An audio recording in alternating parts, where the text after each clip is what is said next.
Oh gosh. So what is your writing process? I'm still learning it. So um, I start with an idea. With Genesis, I started just putting stuff on the page and trying to figure it out. And I had help with that because I had advisors like, what is this story about? You need some paragraphs breaks. You need some dialogue. I had some, I didn't know what I was doing. But with the projects I'm working on now, um, I usually start with the idea with this character and what is not necessarily a what if, but with this character and this theme that I want to play with, right?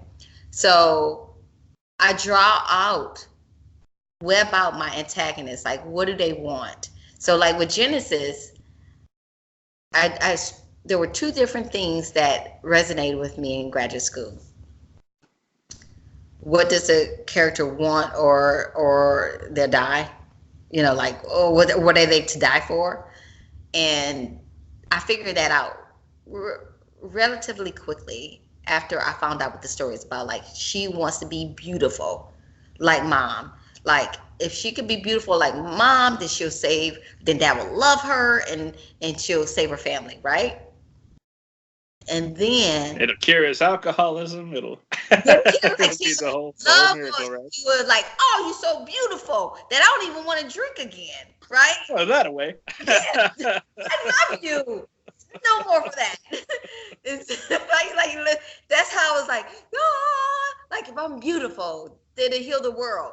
And then what are these challenges that are going to get her there, right? So This just in: the civil war in Yemen is over. Thank you, Genesis. if we all become beautiful like Genesis, then we will heal like everything. Yes, we will heal everything. So now that's what I'm trying to take with my challenge with the other novels. Like, what are their challenges? So I'm working on the story, character named Sydney. What is she like, right? What are her hobbies? What are her fears? She's an introvert. So I started with this idea of, I have this character and something happened with my daughter. How can I connect the two? So my daughter, it was a big thing here in Charlotte where, police officer killed the football player who was needing help. So, and there was protests. I know that my daughter, and I know I won't be out there in the streets joining the protests. Like the anxiety, she deals with depression and anxiety. So I know she wouldn't do it. And I know I'm anxious too. And I know that we want to be there to support this cause. But how can we do it if we know we can't do it that way? So I had the idea of Sydney, how would she support something like that if she just can't do it? And that's how it bloomed, like with that idea. What are the things that could happen? What if she can't do it? How will everyone else treat her? Or you betrayed the cause? These ideas that might happen. So I start branching out the possible things, and drawing it out. But the problem is with me. I do the same thing over and over. I keep branching out over and over, and it grows. So I'll write like something with that. It'll grow. Like I have to repeat the process. I just can't do it one time.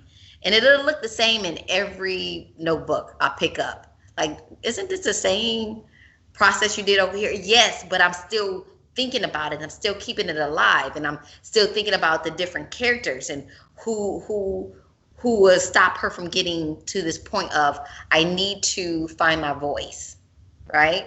So you're planning your story ahead of time, notebook after notebook, refining it until you actually start and sit down and put words on the page? I'll free write. It's a hot mess, but I'll do that. I'll do my thoughts a lot beforehand.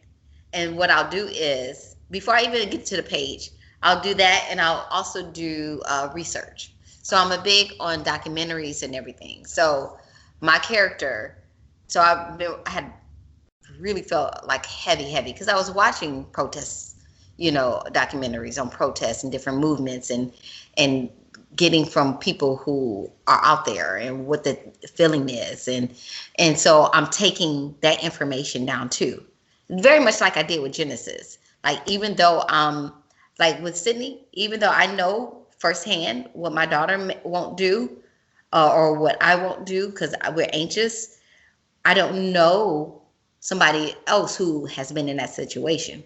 With Genesis, I'm dark. I have experienced colorism. I still experience colorism, but I know my story may not resonate unless I get a fuller view of other people's experiences. So I watched Dark Girls documentary. I watched the forum that that Oprah had on it with adult women talking about how they still hate themselves because of their dark skin. I watched Light Girls documentary and to see how biracial or very light-skinned women experience colorism. I read books, about it. So, I mean, just because I feel like I'm close to the subject, just like Sydney, I feel like I need to research it even more and hear authentic voices who experience it. So I do a lot of that and a lot of questioning. So I don't know if you can see, I will journal also like the character. Move it over just to the center, if you would, just in front of your face. Otherwise, I think Skype will cut it out. There we go. Okay, so just long, freehand. Is that whole journal filled up? Yes, and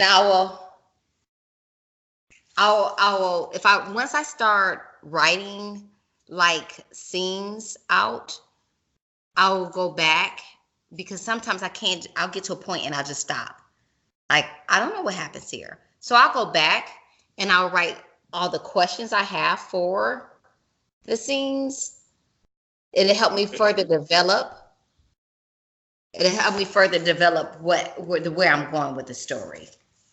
And that's before you start writing, or while you're writing, or while I'm writing. Once I start writing, okay. Even if I write 3 chapters, and I'm like, I'm writing. I'll write different scenes that can happen. Like I visually see daydream that can happen.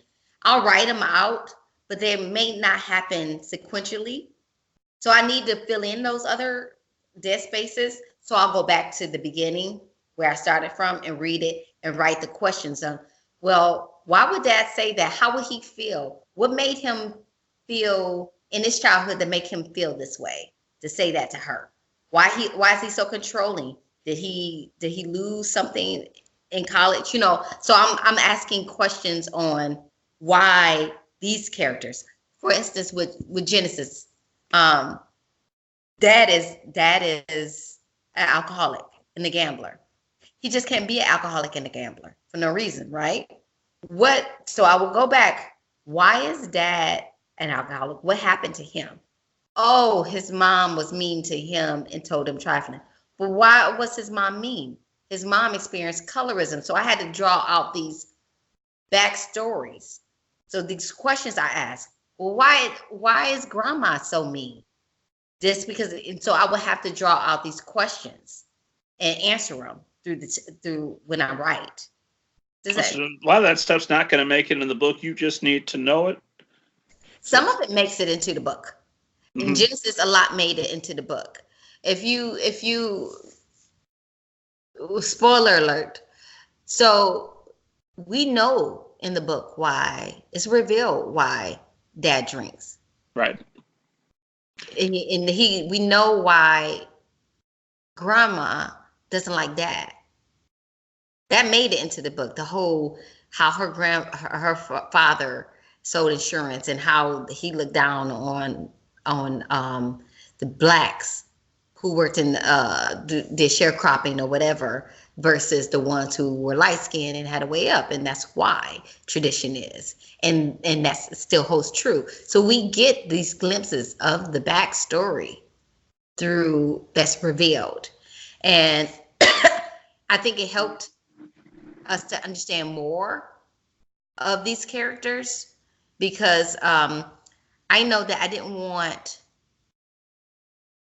don't know if I didn't want it, but as I started developing, I needed to understand why mom was just taking it, right? Why did she not stand up?